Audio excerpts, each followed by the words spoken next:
और इस छोटे से ब्रेक के बाद आप सभी का एक बार फिर से स्वागत है। हम लगातार बात कर रहे हैं जश्न आज़ादी के आज के इस मौके पर 78वें स्वतंत्रता दिवस के इस मौके पर हम जिक्र कर रहे हैं प्रधानमंत्री के संबोधन का, जिसमें तमाम बड़ी बातों को उन्होंने रखा है। इस बीच खास मेहमान भी हमारे साथ और जुड़ गए हैं। हमारे साथ प्रफुल्ल केतकर जी मौजूद हैं इस वक्त, जो कि संपादक ऑर्गेनाइजर के वरिष्ठ पत्रकार। सर बहुत स्वागत है हमारे साथ जुड़ने के लिए। और प्रधानमंत्री के संबोधन में जिन बड़ी बातों का जिक्र किया गया उसमें आज का एक जो सबसे बड़ी बात है वो कह रहे हैं कि साहब सेकुलर सिविल कोड की जरूरत है, क्योंकि यूनिफॉर्म सिविल कोड से अब सेकुलर सिविल कोड की ओर बात जाना।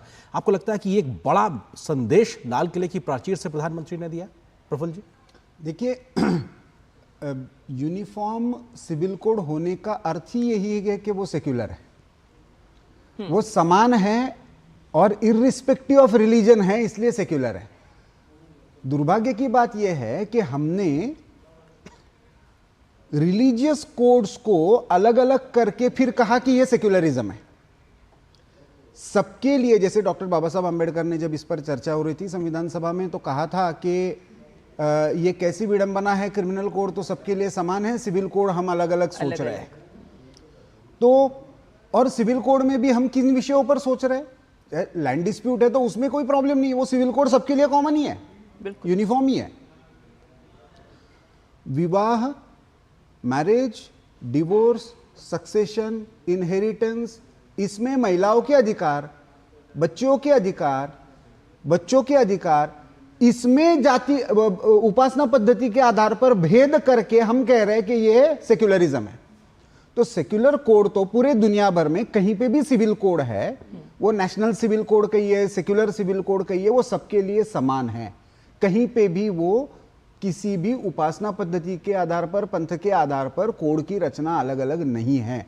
और इसलिए मुझे लगता है, और प्रधानमंत्री ने जो कॉल दिया सारे ही पॉलिटिकल पार्टीज को भी, पूरे देश को भी, कि इस पर मंथन तो करो, इस पर चर्चा तो करो।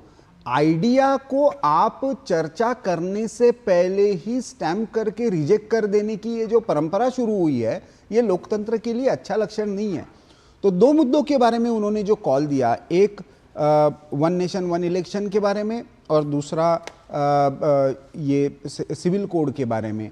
इस पर मुझे लगता है कि सारे डायमेंशंस को लेकर हमारे पॉलिटिकल या रिलीजियस जो हमारे विचार हो, उनसे परे जाकर राष्ट्रीय दृष्टिकोण से सबके लिए ये क्या होना चाहिए, कैसे होना चाहिए, कैसे अच्छी तरीके से इंप्लीमेंट हो सकता है, इस पर सुझाव भी आ सकते हैं। तो मुझे लगता है कि ये प्रयास इस अर्थ में ये कॉल था। जी, तो ऐसे में सेक्युलर सिविल कोड को लेकर प्रधानमंत्री ने जो बोला है, क्योंकि उन्होंने सेक्युलर सिविल कोड की वकालत की, उन्होंने कहा कि इससे समाज में भेदभाव मिट जाएगा। तो प्रधानमंत्री ने किन शब्दों के साथ इस बात को सामने रखा, ये सुनते हैं। हमारे देश में सुप्रीम कोर्ट ने बार बार यूनिफॉर्म सिविल कोड को लेकर के चर्चा की है, अनेक बार आदेश दिए हैं, क्योंकि देश का एक बहुत बड़ा वर्ग मानता है और उसमें सच्चाई भी है कि जिस सिविल कोड को हम लेकर के जी रहे हैं, वो सिविल कोड सचमुच में तो एक प्रकार का कम्युनल सिविल कोड है, भेदभाव करने वाला सिविल कोड है। ऐसे सिविल कोड से जब संविधान के 75 वर्ष मना रहे हैं और संविधान की भावना भी जो हमें कहती है करने के लिए, देश की सुप्रीम कोर्ट भी हमें कहती है करने के लिए, और तब जो संविधान निर्माताओं का सपना था, उस सपने को पूरा करना हम सबका दायित्व है। और मैं मानता हूं इस गंभीर विषय पर देश में चर्चा हो, व्यापक चर्चा हो, हर कोई अपने विचारों को लेकर के आए और उन कानूनों को, जो कानून धर्म के आधार पर देश को बांटते, जो ऊंच नीच का कारण बन जाते हैं, ऐसे कानूनों को आधुनिक समाज में कोई स्थान नहीं हो सकता है। और इसलिए मैं तो कहूंगा, अब समय की मांग है कि देश में एक सेकुलर सिविल कोड हो। हमने कम्युनल सिविल कोड में 75 साल बिताए हैं, अब हमें सेकुलर सिविल कोड की तरफ जाना होगा, और तब जाकर के देश में धर्म के आधार पर जो भेदभाव हो रहे हैं, सामान्य नागरिक को जो दूरी महसूस होती है, उससे हमें मुक्ति मिलेगी। प्रफुल्ल जी, क्योंकि इसी बात को थोड़ा सा फिर से समझना चाहेंगे, क्योंकि सेक्युलर सिविल कोड की बात जब प्रधानमंत्री करते हैं तो क्या दशकों तक इस प्रकार की चर्चा से जानबूझकर एक परहेज किया गया, और अब जब चर्चा की बात हो रही तो एकदम से लगता है कि साहब आप क्यों इस विषय को छेड़ रहे हैं? आपको लगता है कि समाज में इस बात को भी समझने की जरूरत है कि इसके पीछे किस प्रकार की एक सोच रही है कि ऐसी चर्चाओं को आपने उस पर पब्लिक फोरम पे लाए नहीं है आप? जी, ऐसा है कि जब 1937 में पहली बार रिलीजियस आधार पर कोड बनने शुरू हुए तो उस समय उस पर चर्चा हो रही थी। जब संविधान सभा बनी तो उस पर चर्चा हो रही थी। उसके बाद जब हिंदू कोड बिल आया तो तब भी उस पर व्यापक चर्चा हुई। आप देखिए, भारत में जो मूल संविधान था उसमें सेक्युलरिज्म ये शब्द नहीं था, लेकिन सबके साथ समान व्यवहार होना चाहिए ये भावना थी। राजनीति उपासना पद्धति के आधार पर भेद नहीं करेगी ये भावना थी। 1975 में जब आपातकाल आया तो उस आपातकाल के समय जब विरोधी सारे दल के नेता जेल में थे, इस पर कोई चर्चा नहीं हुई और सेक्युलरिज्म शब्द हमारे संविधान के प्रस्तावना में आया। उसके बाद क्या हुआ है दुर्भाग्य से कि जो आज प्रधानमंत्री जी ने जो कहा कि वास्तविक रूप में कम्युनल कोड है।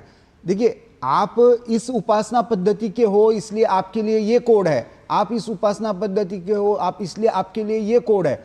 सरकार या राज्य आपके साथ न्याय करते हुए उस कोड के हिसाब से करेगा, आपके कोड्स अलग होंगे। ये तो ना लोकतांत्रिक व्यवस्था के लिए अच्छा है ना सेक्युलरिज्म के साथ जाता है।